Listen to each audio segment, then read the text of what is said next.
Film जगत में संगीतकार और गीतकारों का दबदबा हमेशा से रहा है। उनके कह देने से फिल्मकार भी अपनी कहानी बदल देते थे। फिल्म इतिहास में नौशाद ऐसे संगीतकार थे जिनके छाये में ना जाने कितने सारे कलाकार पलते थे।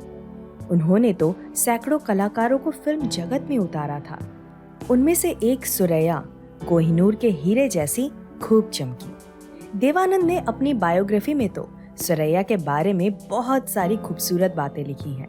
देवानंद के बाद सुरैया सिर्फ और सिर्फ नौशाद साहब को अपना करीबी मानती थी। 1942 की नई दुनिया फिल्म में नौशाद साहब ने उन्हें पहला सिंगिंग ब्रेक दिया था।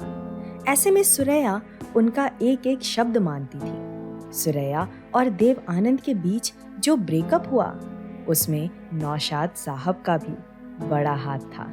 उस पर हम जल्दी ही वीडियो बनाएंगे। फिलहाल आपको बता दूं कि देवानंद से अलग होने के बाद सुरैया ने फिल्म जगत से अलगाव कर लिया था।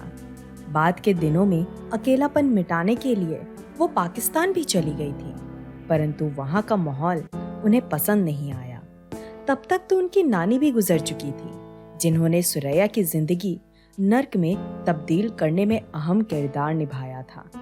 आपको ये भी बता दूं कि सुरैया के रिश्तेदार आज भी पाकिस्तान और अरब देशों में रहते हैं। आगे चलकर सुरैया ने कभी भी देश छोड़ने का विचार किया नहीं और मुंबई के समंदर नजदीक बंगलो कृष्ण महल में जिंदगी बिताने लगी। कृष्ण महल का फ्लैट उनकी व्यक्तिगत संपत्ति थी।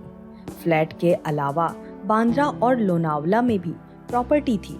साथ ही सोने और हीरे के कई सारे गहने उनके पास थे। नौशाद ने खुद मीडिया में दावा किया था कि उनके पास करीब 50 करोड़ की संपत्ति थी। जैसे जैसे सुरैया बूढ़ी होती गईं, वैसे वैसे नौशाद उन्हें अपनी संपत्ति दान करने की सलाह देते थे। वैसे भी भारत में उनका कोई रिश्तेदार था नहीं, बस धीमंत ठाकर नामक एक वकील थे, जिनके यहाँ सुरैया मरने से पहले रहने के लिए आई हुई थी।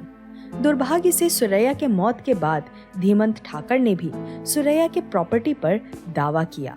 साथ ही अहमद नामक एक पाकिस्तानी रिश्तेदार ने भी प्रॉपर्टी के लिए निवेदन किया।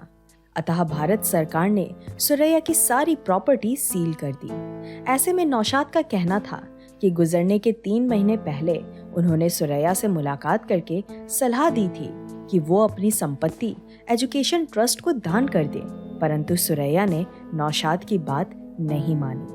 आपको ये भी बता दूं कि सुरैया ने अपनी गरीब नौकरानी को भी कुछ देने से इनकार कर दिया था। प्रॉपर्टी के खींचतान देखते हुए नौशाद ने मीडिया में कहा था कि उन्हें सुरैया की प्रॉपर्टी की चिंता थी और वही हुआ जिसका उन्हें डर था।